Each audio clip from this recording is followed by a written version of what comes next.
मुस्लिम ला पढ़ेंगे। कॉपी देखें कहाँ तक कुछ लिखा रहता है।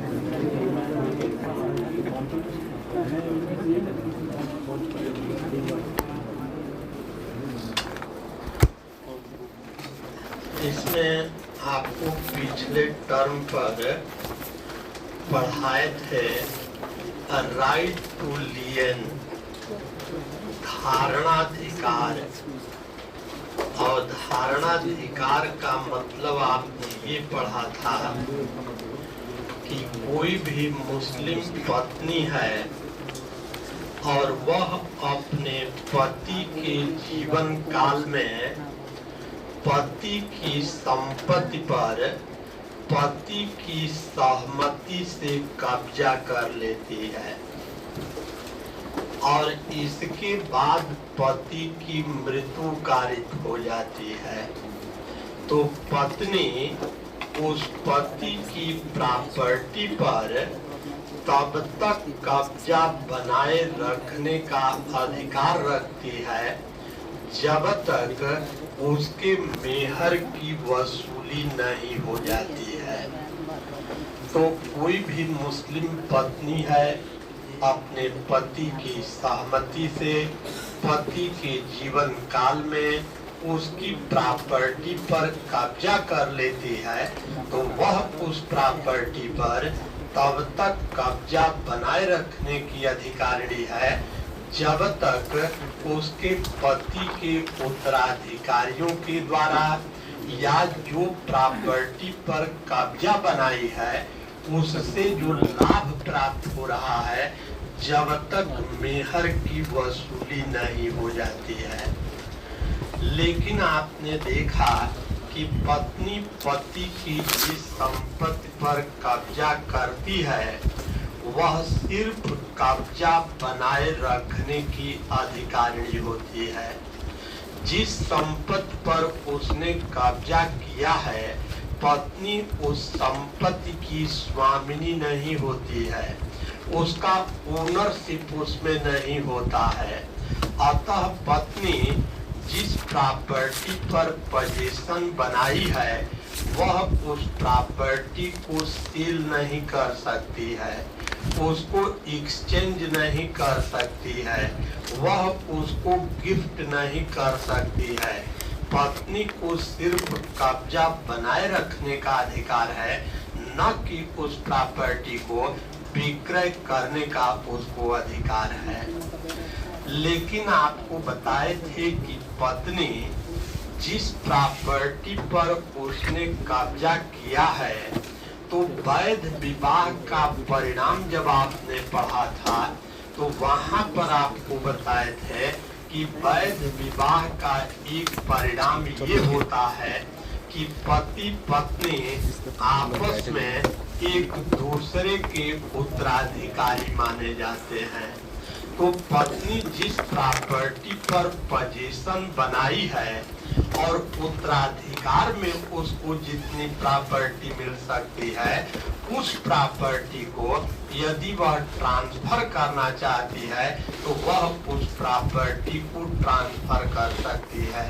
तो जितना उस प्रॉपर्टी में उसको उत्तराधिकार के रूप में मिल सकता है उतनी प्रॉपर्टी को वह ट्रांसफर करने का राइट रखती है। बाकी प्रॉपर्टी पर वह सिर्फ पोजीशन बनाए रखने का अधिकार रखती है और तब तक पोजीशन बनाए रखने का अधिकार रखती है जब तक पति के उत्तराधिकारियों के द्वारा या जिस प्रॉपर्टी पर उसने पोजीशन किया है उस प्रॉपर्टी के यूसुफ शर्त से जो उससे लाभ आ रहा है उसके मेहर की वसूली नहीं हो जाती है।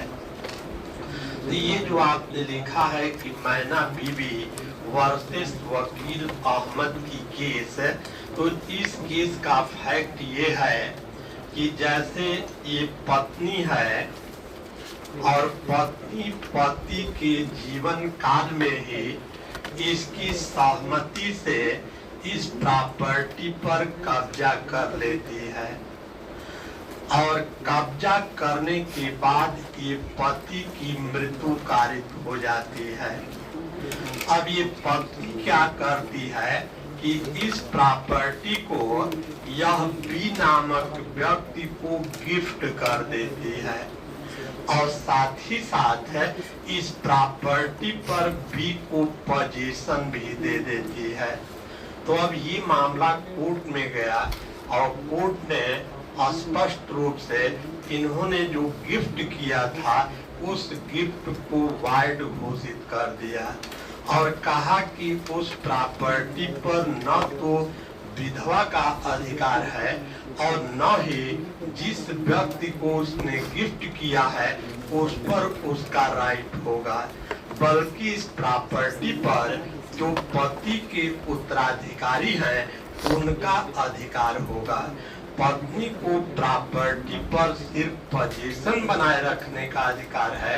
वह उस प्रॉपर्टी को किसी को गिफ्ट करना चाहती है, विक्रय करना चाहती है तो वह उसका गिफ्ट और विक्रय नहीं कर सकती है। यदि ऐसा करती है तो वह जो ट्रांसफर है वो पूरी तरीके से वाइड माना जाएगा और ये जो प्रॉपर्टी है जो पति से प्राप्त हुई है तो जो पति के उत्तराधिकारी हैं उनके पास ये प्रॉपर्टी जाएगी। तो ये आपका जो वकील अहमद वाले जो केस लिखे हैं इस केस का इसमें यही फैक्ट है। लिख ले इसको।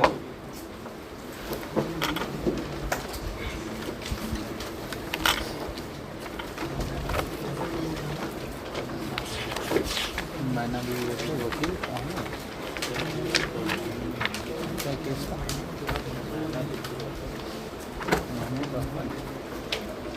वकील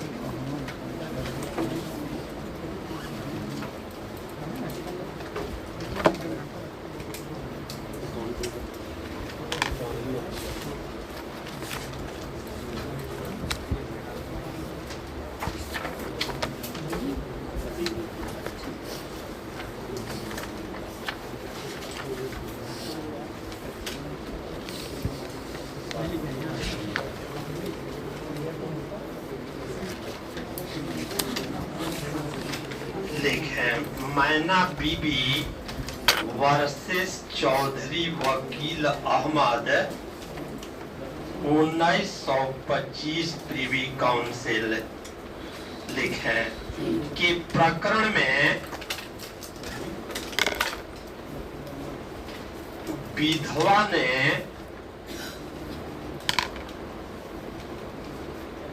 धारणाधिकार वाली संपत्ति को जिस संपत्ति पर उसने पोजीशन बनाई थी धारणाधिकार वाली संपत्ति को दान करके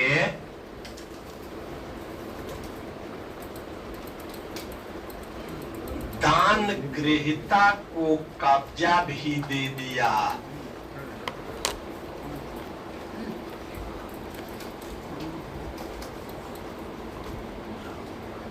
प्रिवी काउंसिल ने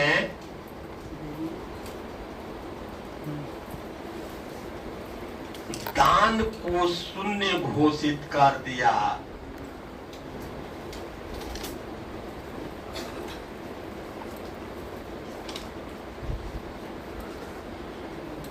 और संपत्ति का कब्जा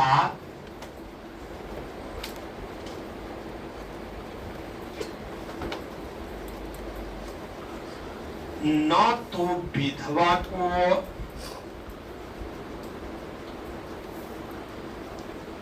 और न ही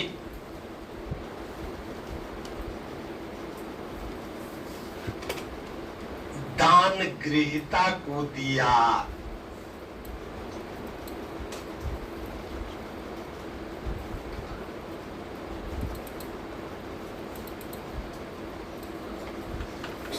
बल्कि विधवा के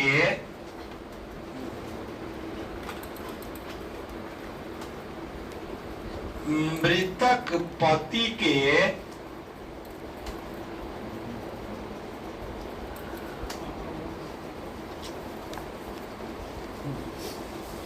उत्तराधिकारियों को दे दिया। In this case window in this case widow gifted the property of husband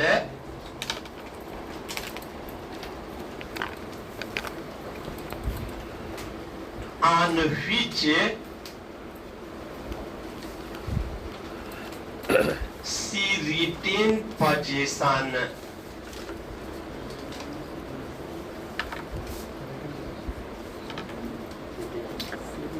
Privy Council declared the gift void.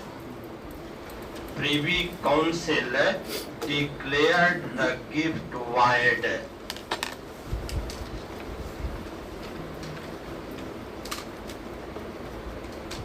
And possession of it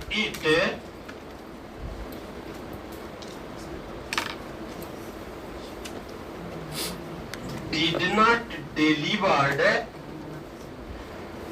not delivered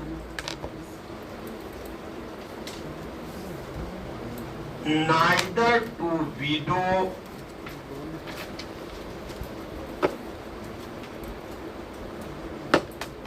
nor to donee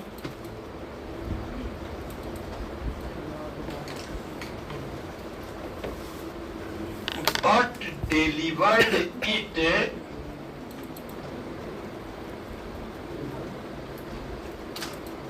to successor of deceased husband.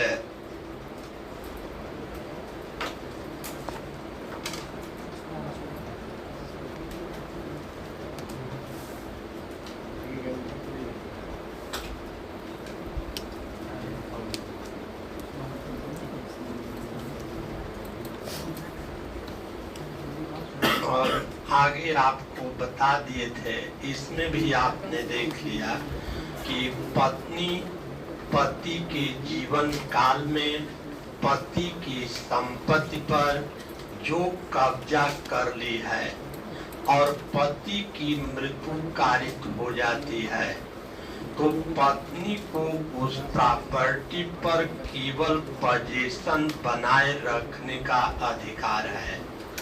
पत्नी उस property को transfer नहीं कर सकती है।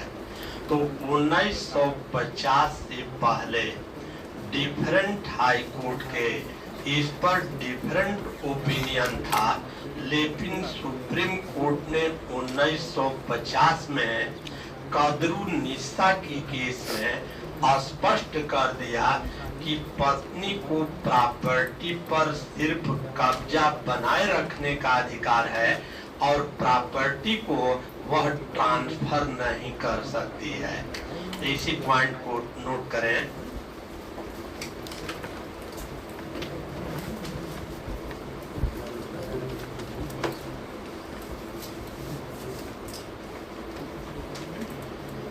विधवा का धारणाधिकार, विधवा का धारणाधिकार, राइट टू डिटेंशन अंतरणीय है या नहीं,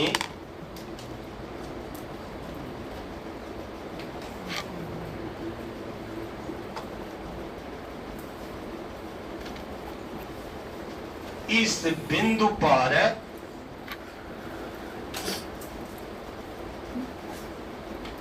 सन 1950 तक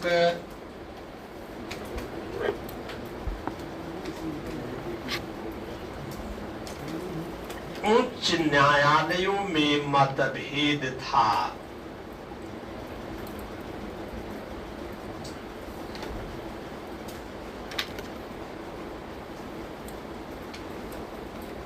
परंतु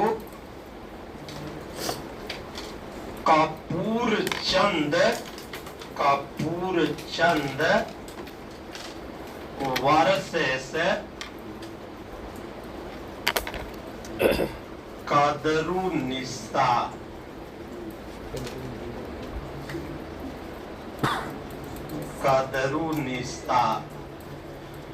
कदरू निस्सा 1950 के प्रकरण में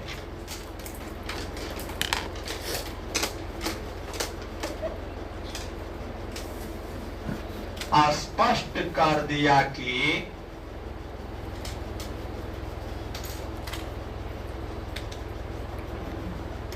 विधवा का धारणाधिकार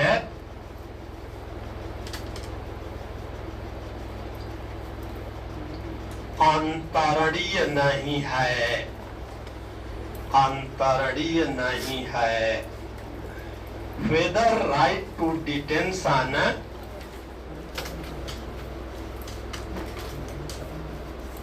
is transferable or not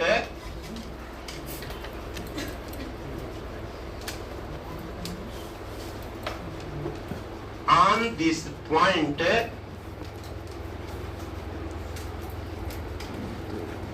various high court had contrary view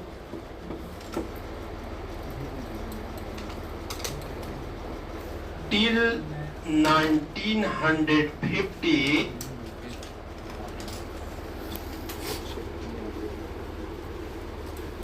before Supreme Court's decision.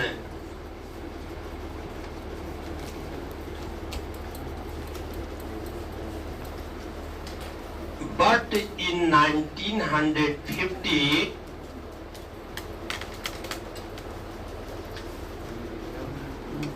Kapoor Chand भैया versus Kadrunnissa KADRUNNISSA Kadrunnissa 1950 Supreme court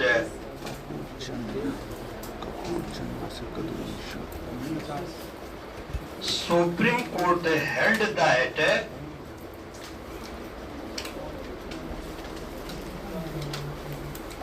a right to retention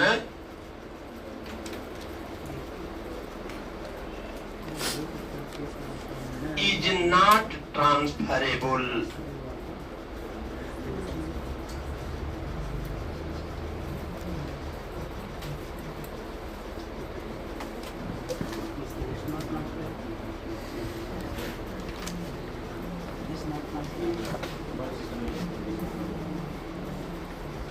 अब एक लास्ट पॉइंट इसमें इम्पोर्टेंट ये है, पिछले टर्म पर भी आपको बताए थे कि मुस्लिम पत्नी पति की सहमति से जिस संपत्ति पर कब्जा को बना ली है और पति की मृत्यु कारित हो जाती है, तो ये तो आपने पढ़ा कि पत्नी उस प्रॉपर्टी पर तब तक कब्जा बनाए रख सकती है जब तक उसके मेहर की वसूली नहीं हो जाती है। लेकिन अब पत्नी जब प्रॉपर्टी पर कब्जा बना ली है और इसके बाद पत्नी की भी मृत्यु कारित हो जाती है, तो अब जिस प्रॉपर्टी पर उसने पोजीशन बनाया है, जो पत्नी के उत्तराधिकारी हैं, उन उत्तराधिकारियों को उस प्रॉपर्टी पर पोजीशन बनाने का अधिकार होगा कि नहीं होगा। तो उस प्रॉपर्टी पर जो पत्नी के उत्तराधिकारी हैं उसको भी कब्जा बनाए रखने का अधिकार होगा और वह तब तक उस पर कब्जा बनाए रख सकती है जब तक पति के उत्तराधिकारी के द्वारा या जिस प्रॉपर्टी पर उसने कब्जा किया है उस प्रॉपर्टी से जो लाभ आता है मेहर की वसूली नहीं हो जाती है। अर्थात जिस प्रॉपर्टी पर उसने पोजीशन बनाया है वह प्रॉपर्टी उत्तराधिकार के योग्य होती है। यदि पत्नी की भी मृत्यु कारित हो जाती है तो जो पत्नी के उत्तराधिकारी हैं उनको भी उस पर कब्जा बनाए रखने का अधिकार होगा जब तक वो मेहर की धनराशि जो कब्जा किया है उसके पति के उत्तराधिकारी के द्वारा और या उस प्रॉपर्टी के लाभ से वो मेहर की संतुष्टि नहीं हो जाती है। यही लिखे कि सलाह है ताहिरुन निस्सा ताहिरुन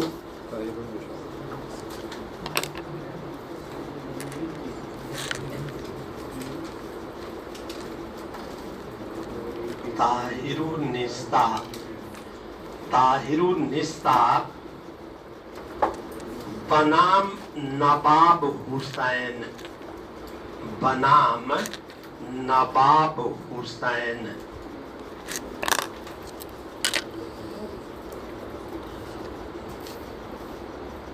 1914 इलाहाबाद हाई कोर्ट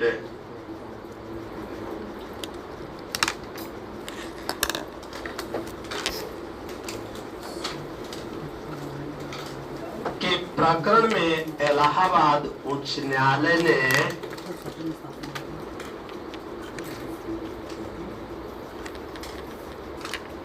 धारण किया कि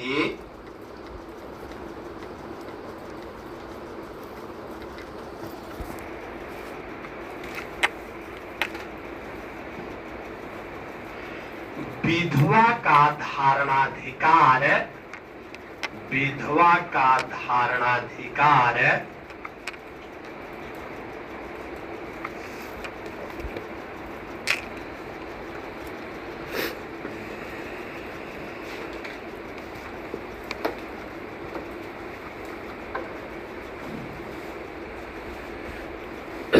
उत्तराधिकार के योग्य होता है, उत्तराधिकार में पाने के योग्य होता है। ताहिरु निस्सा TEHRU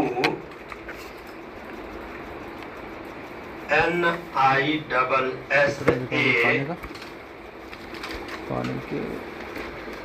versus Nawab Hussain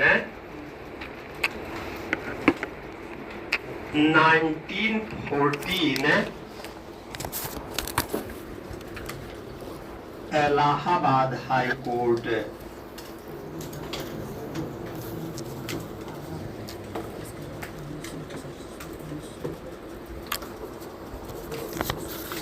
In this case, Allahabad High Court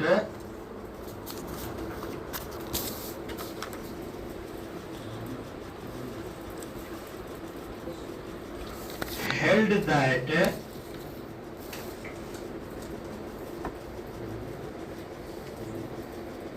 a right to retention is heritable। ये आपका पूरा कंप्लीट जितना सवाल बन सकता है सारा आपको पढ़ा दिए लिखा दिए। अब इसके बाद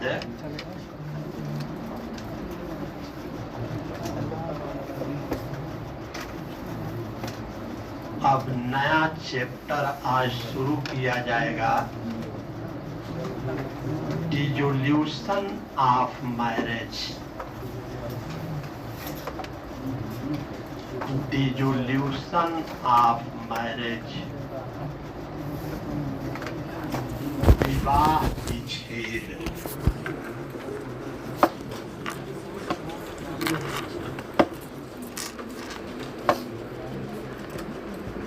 डिसोल्यूशन ऑफ मैरिज। अब देखें ये जो विवाह भंग होता है तो विवाह भंग कैसे कैसे होता है, तो पहली चीज देखेंगे कि दो तरीके से होता है। विवाह का जो विघटन होता है एक तो होता है बाई एक्ट ऑफ गॉड, ईश्वर के कृत्य के द्वारा, अल्लाह के द्वारा। और दूसरा जो होता है वह बाई एक्ट ऑफ पार्टीज, अर्थात पक्षकारों के कार्य के द्वारा। तो अब इसमें तो कुछ पढ़ना नहीं है कि बाई एक्ट ऑफ गॉड अर्थात पति पत्नी में से किसी की मृत्यु कारित हो जाती है तो विवाह विच्छेद हो जाता है। यह तो अल्लाह के कृत्य के द्वारा विवाह विच्छेद होता है। अब दूसरा जो इसमें बाई एक्ट ऑफ पार्टी पढ़ेंगे तो इसमें भी देखेंगे कि एक होता है बाई कोर्ट, न्यायालय के द्वारा, बाई कोर्ट, और न्यायालय के द्वारा जो विवाह विच्छेद होता है इसके संबंध में आप पढ़ेंगे मुस्लिम विवाह विच्छेद अधिनियम 1939 और इसमें पढ़ेंगे सेक्शन 2 मुस्लिम महिला डाइवोर्स एक्ट 1939। इसके सब क्लास 2 के अंतर्गत देखेंगे कि जो मुस्लिम पत्नी है तो मुस्लिम पत्नी कब तलाक दे सकती है। तो मुस्लिम विवाह विच्छेद अधिनियम 1939 की धारा 2 के अंतर्गत 9 ग्राउंड्स बताए गए हैं, 9 ग्राउंड बताए गए हैं। उनमें से किसी भी आधार पर मुस्लिम पत्नी तलाक को ले सकती है। और मुस्लिम विवाह विच्छेद अधिनियम 1939 के अंतर्गत ध्यान रखना है कि केवल पत्नी को ही तलाक का अधिकार दिया गया है। ये जो एक्ट बना है इसके अंतर्गत तलाक का अधिकार सिर्फ पत्नी को है, पति को नहीं है। तो अब तो एक बाई कोर्ट होता है और एक होता है विदाउट कोर्ट, विदाउट कोर्ट अर्थात बिना न्यायालय के। तो अब बिना न्यायालय के अंतर्गत देखेंगे कि अब बिना न्यायालय के एक तो कोर्ट द्वारा हो गया और एक हो गया बिना कोर्ट के। तो अब इसमें एक तो अब बिना कोर्ट के एक तो हस्बैंड है, यह तलाक ले सकता है। दूसरा वाइफ भी ले सकती है और तीसरा म्यूचुअल कंसेंट भी हो सकता है, अर्थात आपसी सहमति से भी तलाक हो सकता है। अब इसमें हस्बैंड द्वारा जो तलाक आप पढ़ेंगे तो हस्बैंड द्वारा विवाह विच्छेद, तो हस्बैंड द्वारा जो विवाह विच्छेद होता है यह तो एक तलाक के द्वारा होता है। दूसरा जो हस्बैंड विवाह विच्छेद कर सकता है वह इल्ला होता है। और तीसरा इसमें आप पढ़ेंगे कि जिहार होता है, अर्थात जो हस्बैंड है वह विवाह विच्छेद कैसे कर सकता है। तो तलाक के द्वारा विवाह विच्छेद कर सकता है, इला के द्वारा विवाह विच्छेद कर सकता है और जिहार के द्वारा विवाह विच्छेद कर सकता है। पति 3 तरीके से डाइवोर्स करता है, विवाह विच्छेद करता है, तलाक के द्वारा, इला के द्वारा और जिहार के द्वारा। जनरली देखेंगे कि जो पत्नी है बिना कोर्ट के तो अंतर्गत आपने देखा कि स्पेशल एक्ट बनाया गया है, मुस्लिम विवाह विच्छेद अधिनियम 1939, और उसकी धारा 2 के अंतर्गत पत्नी को ही तलाक देने का सिर्फ अधिकार दिया गया है। और कोर्ट से बाहर देखा जाए तो वास्तव में पत्नी को तलाक देने का अधिकार नहीं दिया गया है। पत्नी तलाक कब दे सकती है? वह केवल तभी तलाक दे सकती है जब पति पत्नी को तलाक देने के अपने अधिकार को उसको डेलीगेट कर देता है, उसको प्रत्यायोजित कर देता है, तभी पत्नी तलाक दे सकती है। तो यहाँ पर अब जो पत्नी है तो इसको कहा जाता है डेलीगेटेड तलाक। डेलीगेटेड तलाक, इसको प्रत्यायोजित तलाक भी कहा जाता है। अर्थात जो पत्नी तलाक देती है न्यायालय से बाहर, वह तलाक कब दे सकती है? जब पति अपने तलाक देने के अधिकार को पत्नी को डेलीगेट कर देता है, उसको प्रत्यायोजित कर देता है, तब पत्नी के द्वारा तलाक दिया जा सकता है। तो उसको डेलीगेटेड तलाक कहा जाता है। तलाक ए तफवीज के नाम से भी इसको जाना जाता है। अब एक देखेंगे कि हस्बैंड और वाइफ दोनों म्यूचुअल कंसेंट से भी तलाक दे सकते हैं। तो जो म्यूचुअल कंसेंट से तलाक दे सकते हैं उसको बताया गया है, एक तो मुबारक और दूसरा क्या है? खुला।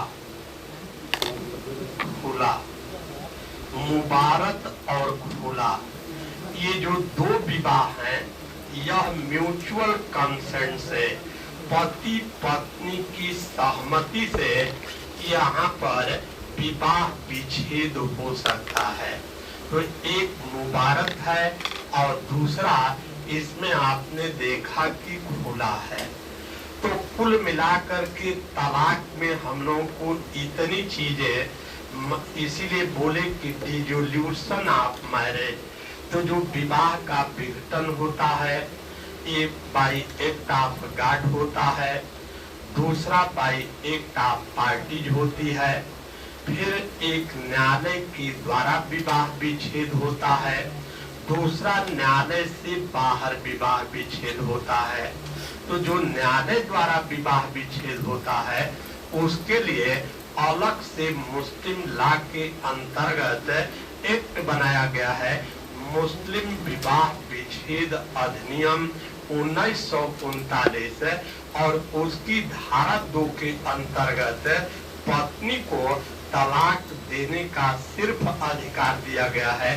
पत्नी इस एक्ट की धारा 2 के अंतर्गत जो 9 आधार बताए गए हैं, किसी भी आधार पर वह तलाक को दे सकती है।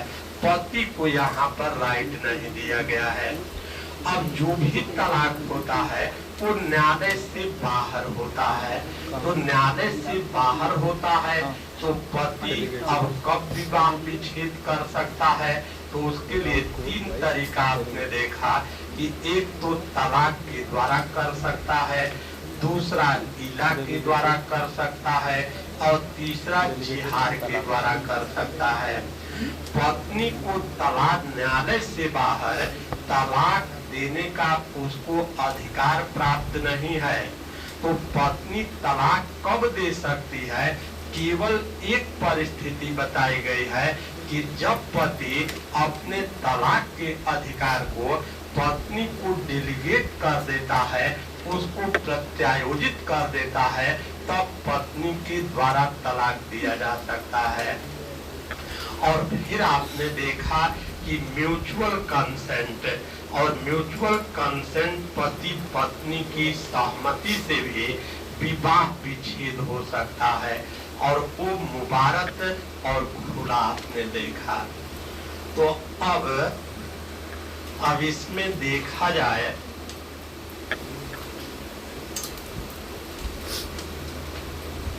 देखिए, पति पत्नी का जो अटूट संबंध है वह स्वस्थ एवं सुखी परिवार का आधार माना जाता है। पति पत्नी का अटूट संबंध स्वस्थ एवं सुखी परिवार का आधार माना जाता है। लेकिन पति पत्नी के बीच में जब पारस्परिक प्रेम समाप्त हो जाता है तो ऐसी स्थिति में जब उनका साथ साथ रहना कठिन हो जाता है तो ऐसी परिस्थिति में ये विवाह विच्छेद का भी प्रावधान किया गया है। और मोहम्मद साहब ने इस संबंध में कहा कि पूरे विधि में यदि जो चीज स्वीकृति दी गई है उसमें ये जो तलाक है यह सबसे निकृष्ट शब्द है। लेकिन जहाँ पति पत्नी के बीच में पारस्परिक प्रेम समाप्त हो जाता है तो दोनों को एक दूसरे के साथ उसको रहने के लिए विवश नहीं किया जा सकता है। ऐसी परिस्थिति में विवाह विच्छेद आवश्यक हो जाता है। तो अब सबसे पहली चीज ये है कि जो वैध जो तलाक है या विवाह विच्छेद है तो विवाह विच्छेद की आवश्यक शर्तें क्या हैं, विवाह विच्छेद के लिए क्या क्या कंडीशन फुलफिल होनी चाहिए। तो सबसे पहली चीज तो विवाह विच्छेद के लिए पहली कंडीशन बताई गई है कि हस्बैंड को आप जानते हैं कि मुस्लिम विधि के अंतर्गत तलाक देने का अनिर्बंधित उसको अधिकार है। वह पत्नी को किसी भी समय कभी भी वह उसको तलाक दे सकता है। तो अब यहाँ पर ये वैध विवाह विच्छेद के लिए आवश्यक इसके लिए शर्तें क्या क्या हैं। तो सबसे पहली शर्त तो यही बताई गई है वो है कॉम्पिटेंसी, सक्षमता। अर्थात पति यदि पत्नी को तलाक देता है तो पति का स्वस्थ होना आवश्यक है। दूसरी चीज पति का वयस्क होना भी आवश्यक है। तो कॉम्पिटेंसी के अंतर्गत आपको बताए हैं कि 3 बातें इसमें देखी जाएंगी। सबसे पहली चीज ये देखा जाएगा कि जो हस्बैंड है वह वयस्कता की आयु को प्राप्त किया है कि नहीं किया है। और वयस्कता की आयु के संबंध में आपने देखा कि एज ऑफ प्यूबर्टी को माना गया है। अर्थात एज ऑफ प्यूबर्टी होनी चाहिए या कम से कम मुस्लिम पति को 15 वर्ष का होना चाहिए, तभी वह तलाक देने के लिए सक्षम माना जाएगा। साथ ही साथ उसको साउंड माइंड का भी होना चाहिए। अर्थात जो वह तलाक दे रहा है तो तलाक की प्रकृति और प्रभाव को इसको समझता हो। दूसरी तरफ आपने देखा कि जैसे कोई माइनर है तो माइनर का विवाह उसके गार्जियन के द्वारा कराया जा सकता है। लेकिन यदि कोई माइनर है तो उसका विवाह विच्छेद उसके गार्जियन के द्वारा उसको नहीं कराया जा सकता है। लेकिन यहाँ पर ध्यान रखना है कि जैसे कोई पागल व्यक्ति है तो पागल व्यक्ति की तरफ से उसके गार्जियन को लगता है कि तलाक अति आवश्यक है, तो पागल व्यक्ति की तरफ से उसका गार्जियन उस व्यक्ति के हित को ध्यान में रखते हुए वो चाहे तो वहां पर तलाक दिलवा सकता है। तो ये कॉम्पिटेंसी के अंतर्गत एक तो वयस्क होना चाहिए, दूसरा साउंड माइंड का होना चाहिए, और तीसरी चीज तलाक देने का उसको अधिकार भी होना चाहिए। अब यहाँ पर प्रश्न पूछा जाए पीटी पॉइंट ऑफ व्यू से कि तलाक देने के लिए पत्नी की आयु कितनी निर्धारित की गई है। पति के लिए तो आपने देखा कि वयस्कता की आयु का मतलब है कि कम से कम उसको 15 वर्ष का होना चाहिए, तभी वह तलाक देने के लिए सक्षम माना जाएगा। लेकिन ध्यान रखना है कि पत्नी की उम्र के कोई भी प्रावधान इसके अंतर्गत नहीं किया गया है कि उसकी उम्र कितनी होनी चाहिए। इस संबंध में कोई कुछ भी कहीं नहीं लिखा गया है। लेकिन अमीर अली महोदय के अनुसार उन्होंने कहा है कि पत्नी की भी कम से कम इतनी आयु होनी चाहिए कि वह तलाक के प्रभाव को समझ सके। तो लेकिन कोई उसकी उम्र निर्धारित नहीं की गई है, तो इस बात को इसमें ध्यान में रखना है। तो सबसे पहली चीज आवश्यक शर्त क्या है? पहली आवश्यक शर्त है कॉम्पिटेंसी, सक्षमता। दूसरी चीज, जब तलाक दिया जाता है तो तलाक शब्द का स्पष्ट रूप से प्रयोग किया जाना आवश्यक है।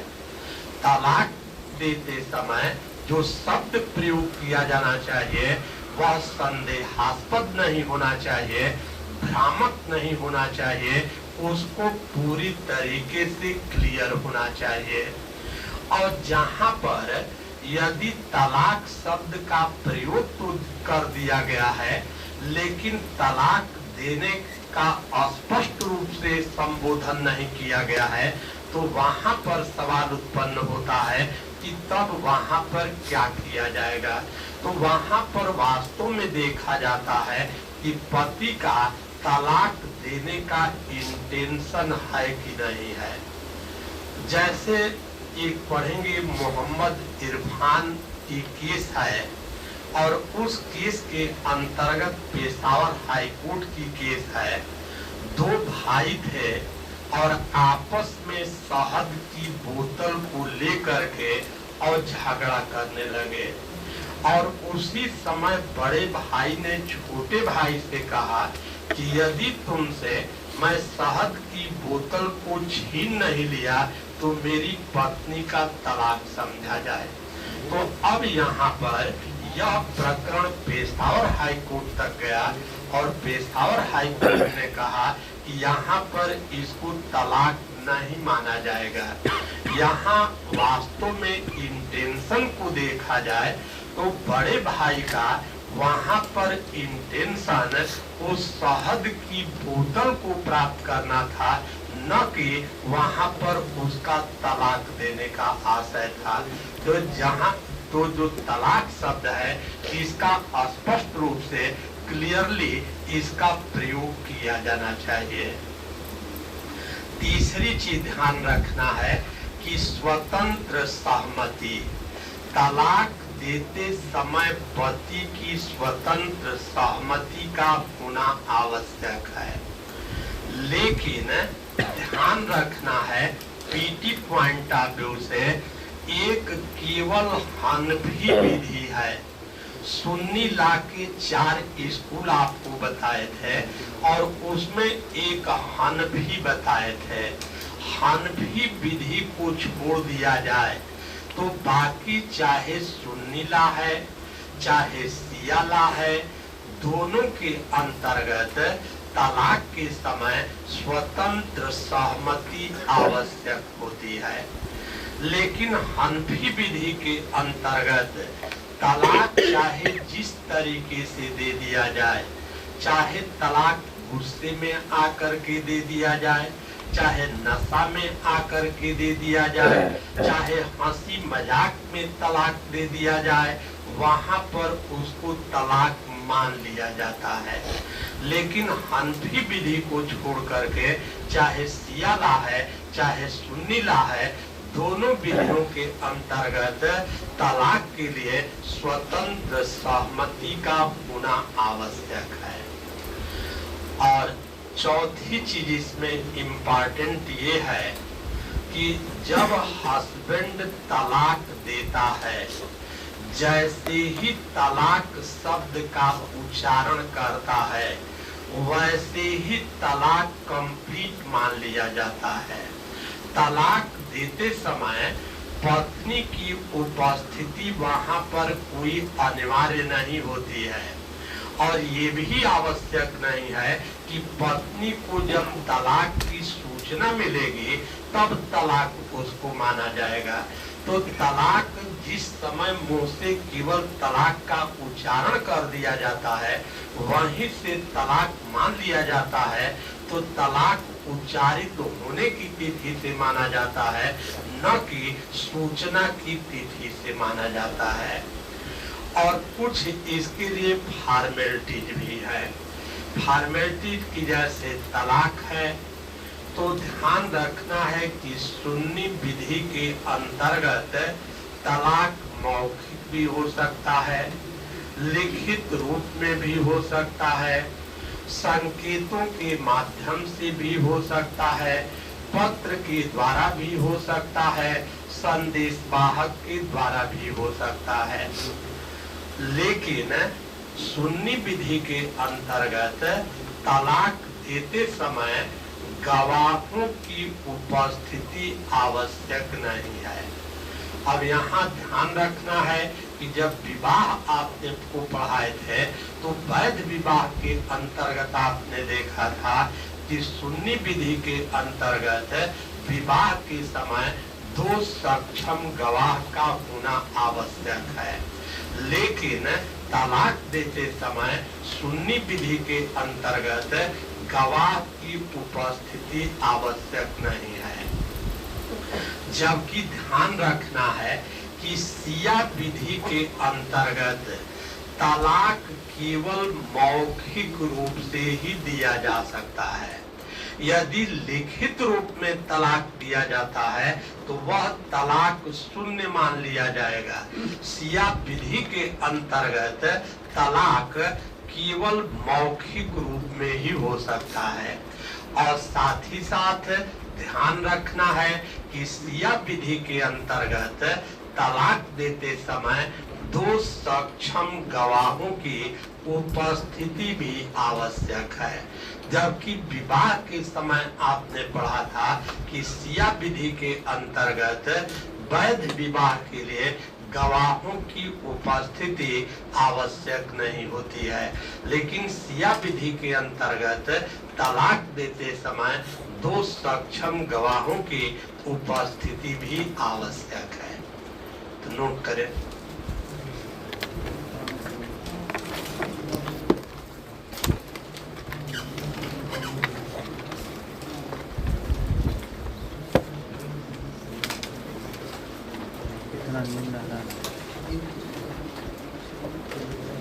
हेडिंग बनाए विवाह विच्छेद, डिसोल्यूशन ऑफ मैरिज, विवाह विच्छेद।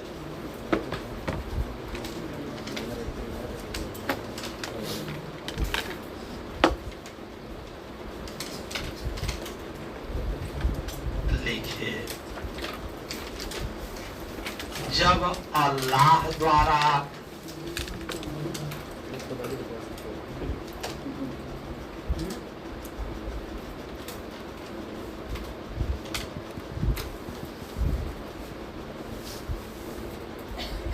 या पति द्वारा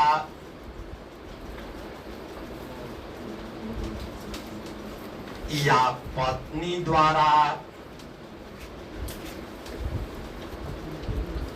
या न्यायालय द्वारा यही 4 तरीका है या न्यायालय द्वारा पति पत्नी के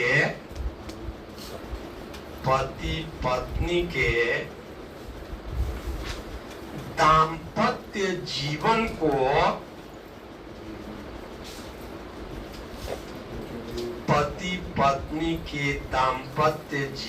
को समाप्त कर दिया जाता है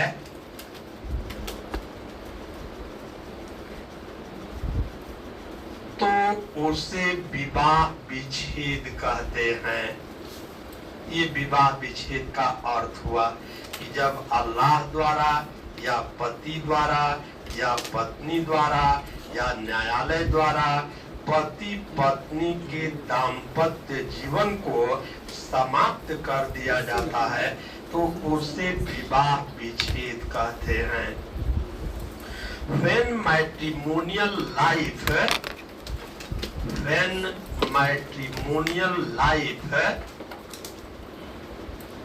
of husband and wife has been ended either by God or by husband or by wife or by court,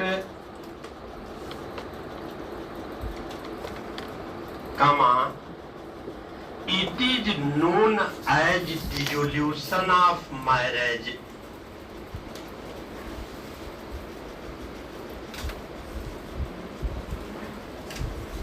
अब हेडिंग बनाएं, विवाह विघटन के प्रकार, kind of dissolution of marriage,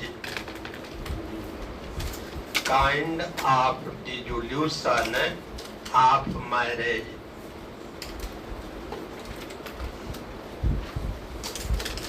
लिखिए, विवाह विच्छेद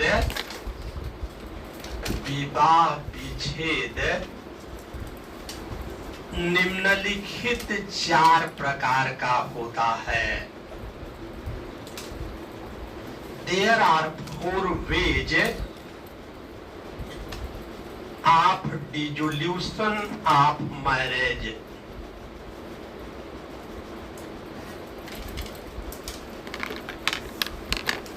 पहला पॉइंट,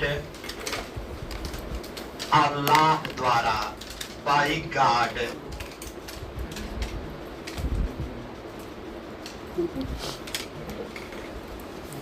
एक लाइन लिख दें डैश करके, जब पति या पत्नी की मृत्यु हो जाती है, जब पति या पत्नी की मृत्यु हो जाती है तो विवाह विच्छेद हो जाता है।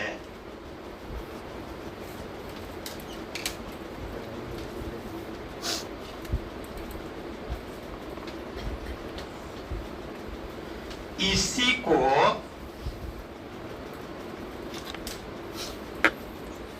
अल्लाह द्वारा विवाह विच्छेद कहा जाता है।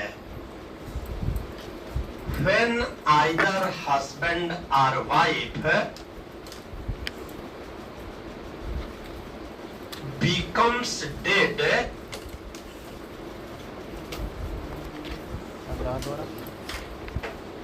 then there is dissolution of marriage.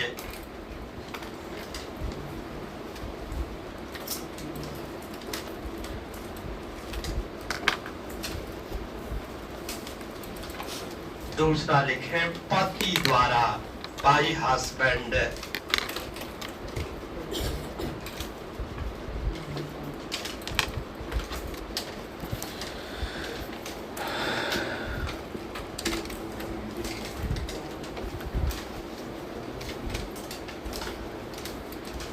लिखें, पति विवाह को तलाक, इला या जिहार से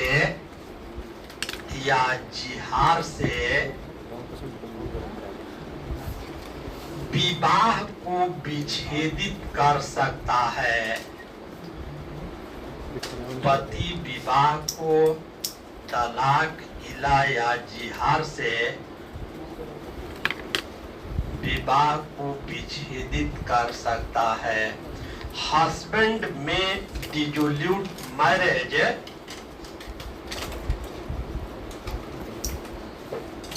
थ्रू तलाक, इला और जिहार।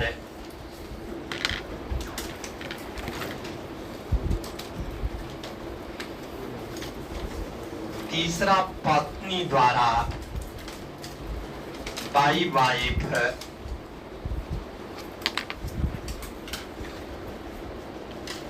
पत्नी विवाह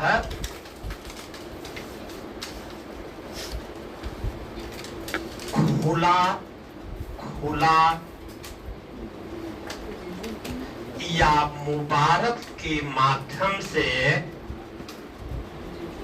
पत्नी विवाह खुला या मुबारक के माध्यम से विच्छेदित कर सकती है।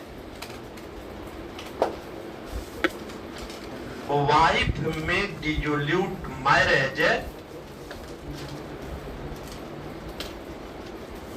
थ्रू खुला और मुबारक।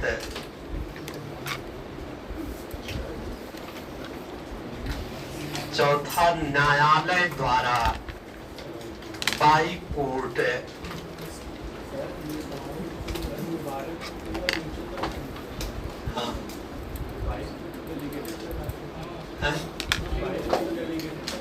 हाँ चलो चलेगा, कोई दिक्कत नहीं है। यहाँ जो लिखा है चलेगा। पत्नी का विवाह विच्छेद कैसे होता है? एक तो अधिकार दे देता है और फिर ये तरीका है म्यूचुअल कंसेंट से। असली जो बना दिए हैं वही सही था। लिखें, न्यायालय द्वारा। न्यायालय विवाह को तब विच्छेदित कर सकता है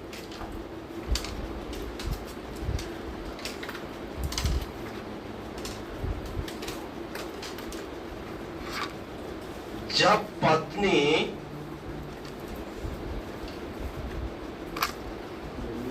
मुस्लिम विवाह विच्छेद अधिनियम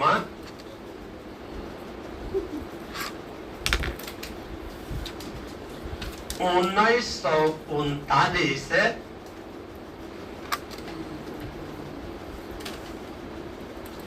की धारा 2 के अंतर्गत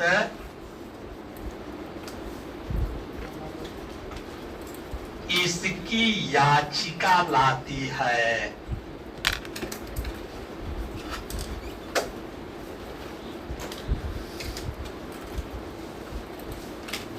इस अधिनियम के अंतर्गत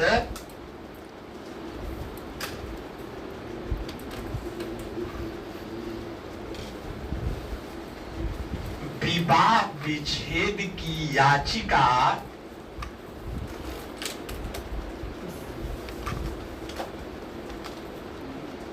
केवल पत्नी ही ला सकती है,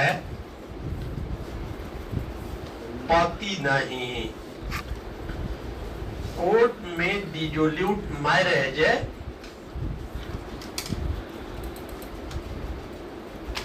when wife files petition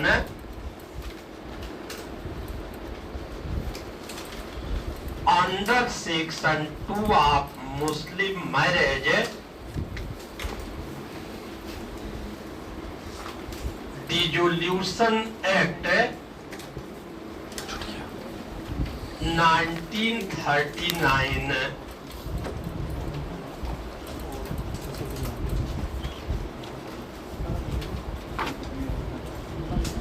Under this act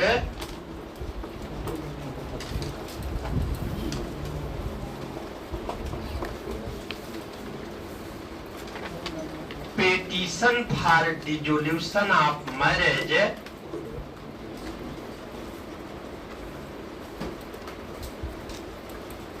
may lie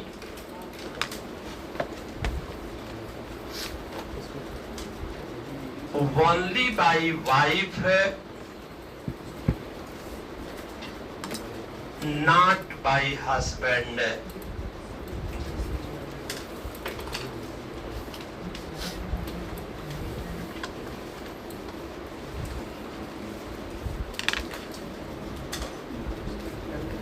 paragraph change करके फिर हेडिंग बनाएं, वही हेडिंग फिर बना लीजिए, विवाह विच्छेद, डिसोल्यूशन ऑफ मैरिज।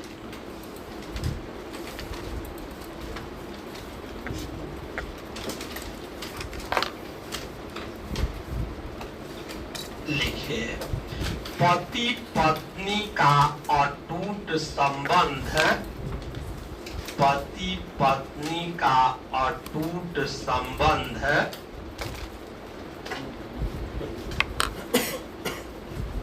स्वस्थ एवं सुखी परिवार का, स्वस्थ एवं सुखी परिवार का आधार माना जाता है। Eternal relation of husband and wife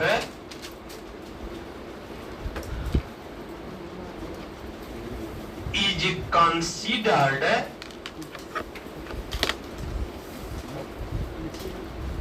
base of healthy and happy family, base of healthy and happy family।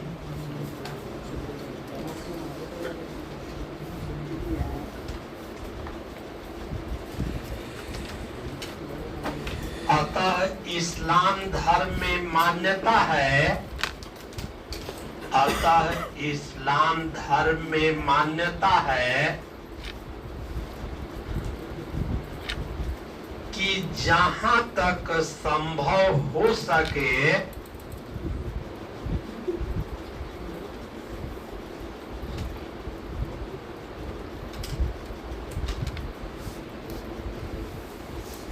तलाक से बचना चाहिए।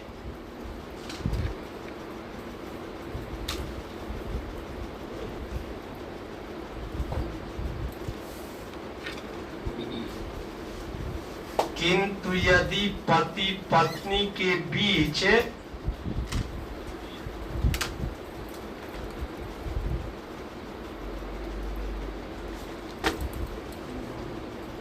पारस्परिक प्रेम समाप्त हो जाता है, किंतु यदि पति पत्नी के बीच पारस्परिक प्रेम समाप्त हो जाता है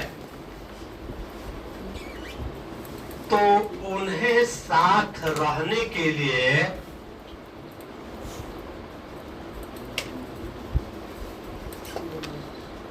विवश नहीं किया जा सकता।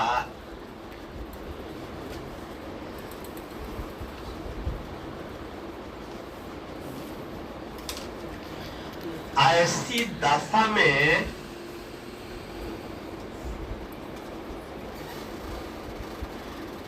इस्लाम धर्म में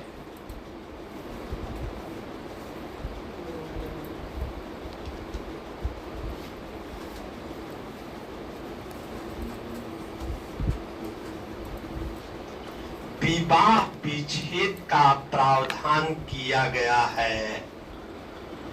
Eternal relation of husband wife is considered base of healthy and happy family। आगे लिखे, but if there becomes no love, but if there becomes no love between husband and wife,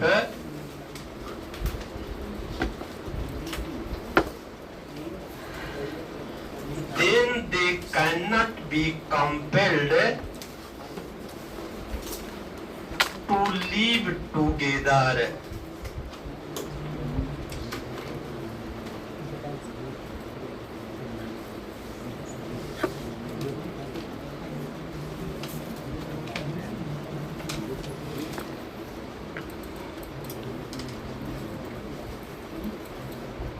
paragraph change करके लिखे, English में नहीं लिखे हैं, लिखे पैगंबर महोदय के अनुसार, पैगंबर महोदय के अनुसार कानून के अंतर्गत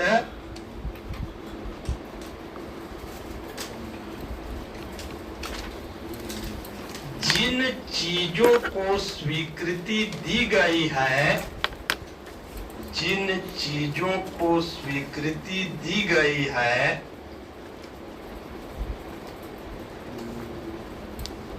उसमें विवाह विच्छेद सबसे निकृष्ट है।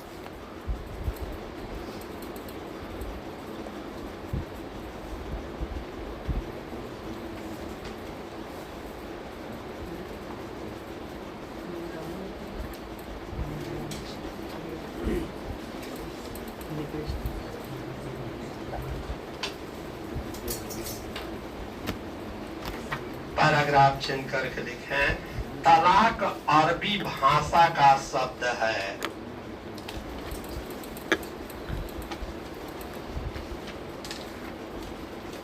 जिसका शाब्दिक अर्थ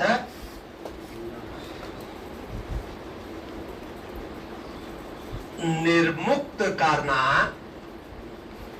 निर्मुक्त करना या परित्याग करना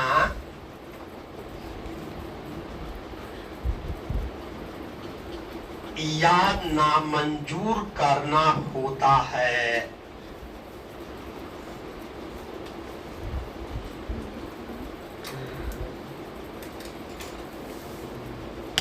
तलाक is an Arabic word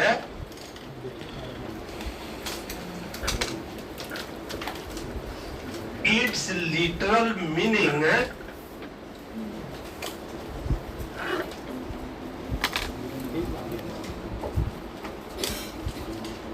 is to release,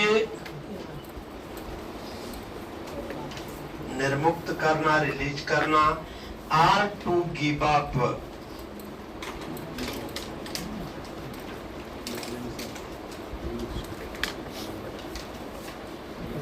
paragraph change करके लिखें, मुस्लिम विधि के अंतर्गत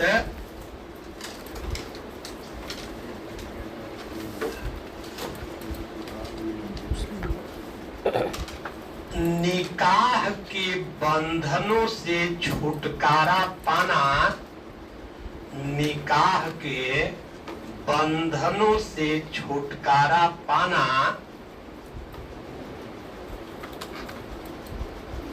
या वैवाहिक संबंधों को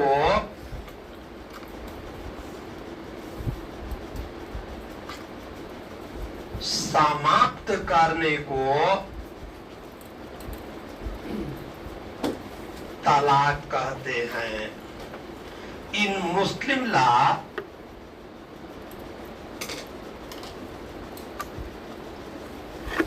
release from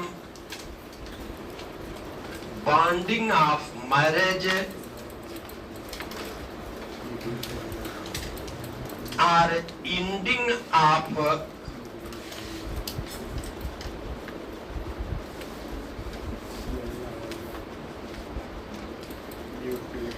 marital relation is called as तलाक। अब हेडिंग बनाइए, तलाक की आवश्यक शर्तें।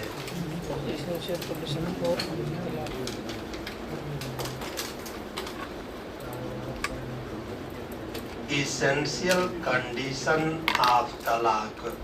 इसको कल दे। वैध तलाक की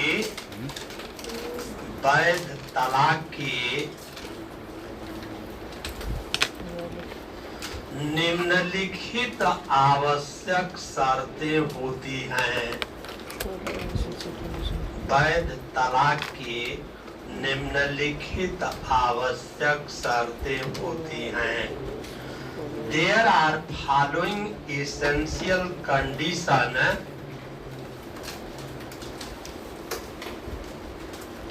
of तलाक। पहली हेडिंग बनाए, सक्षमता, कॉम्पिटेंसी।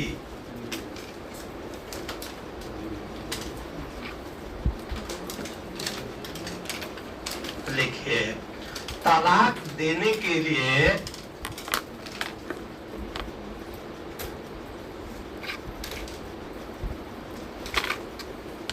मुस्लिम पति को सक्षम होना चाहिए।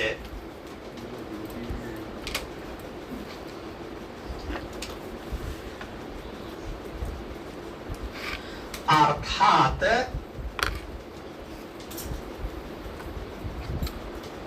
उसे स्वस्थ मस्तिष्क का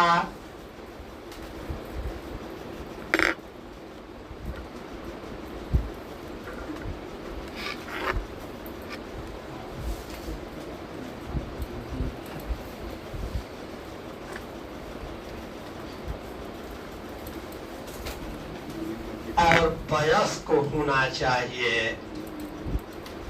स्वस्थ मस्तिष्क का और वयस्क होना चाहिए, और साथ ही साथ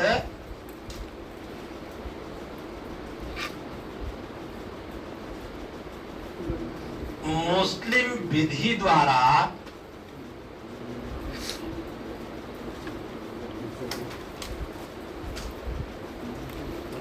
उसे तलाक देने का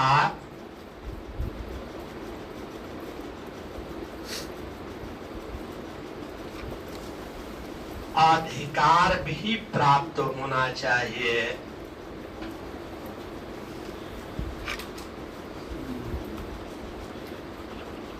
पैराग्राफ चिन्ह करके लिखें। यहाँ पर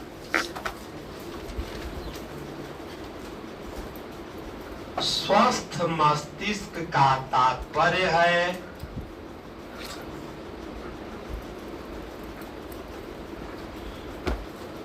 कि वह तलाक के प्रभाव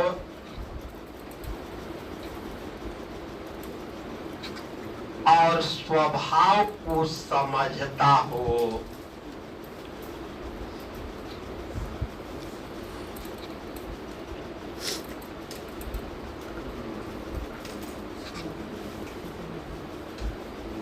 और वयस्क का तात्पर्य है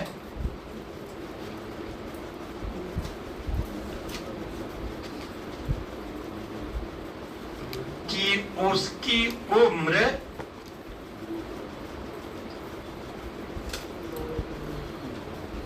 कम से कम 15 बरस हो।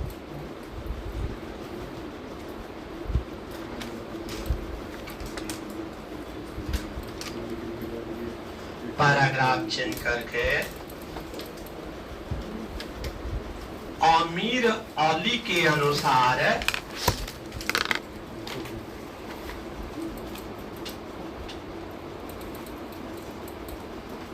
तलाक के समय पत्नी की उम्र के बारे में बताया, कुछ नहीं बताया गया है। आमिर अली के अनुसार तलाक के समय पत्नी की उम्र इतनी होनी चाहिए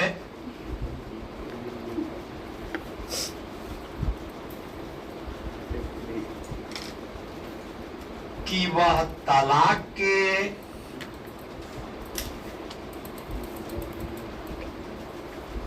विधिक परिणामों को समझ ले। Muslim husband must be competent for giving talaq. Muslim husband must be competent for giving talaq.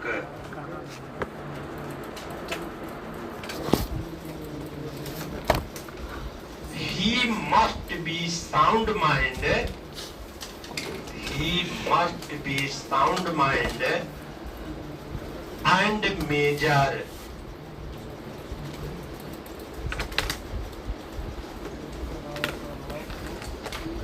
And together with it,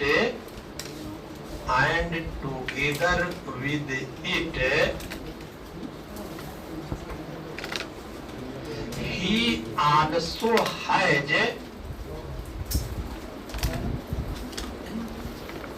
exclusive right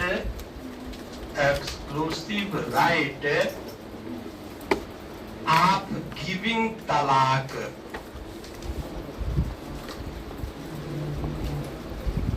Under Muslim law. Paragraph चिन्ह करके लिखें. Here sound mind means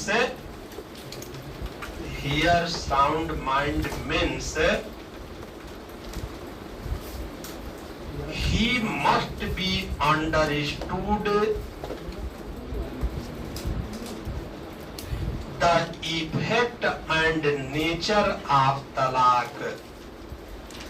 He must be understood the effect and nature of talaq. And major means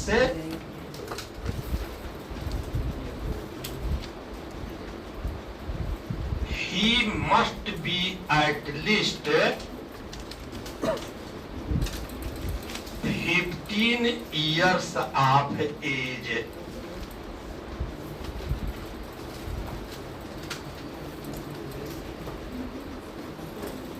paragraph change करके लिखें. According to Amir Ali,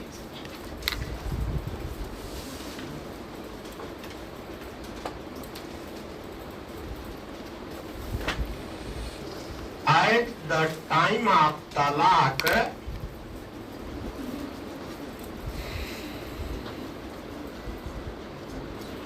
wife must have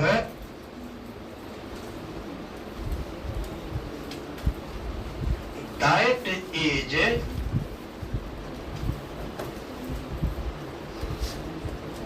on which he can understood legal effects.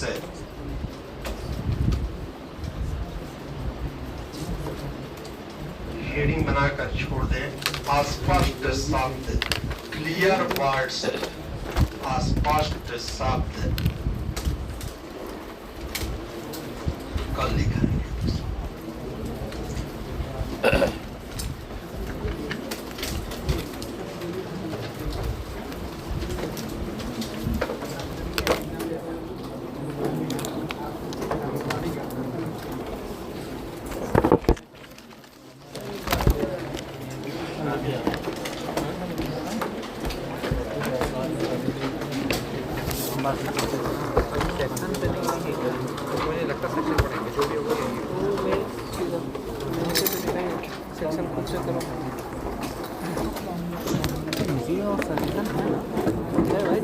सब में नहीं है ना, किसी किसी में ये सारे एक्ट हो गए, यही सब में. बाकी सब तो हाँ मतलब क्या बोलते हैं ज़्यादा सेक्शन.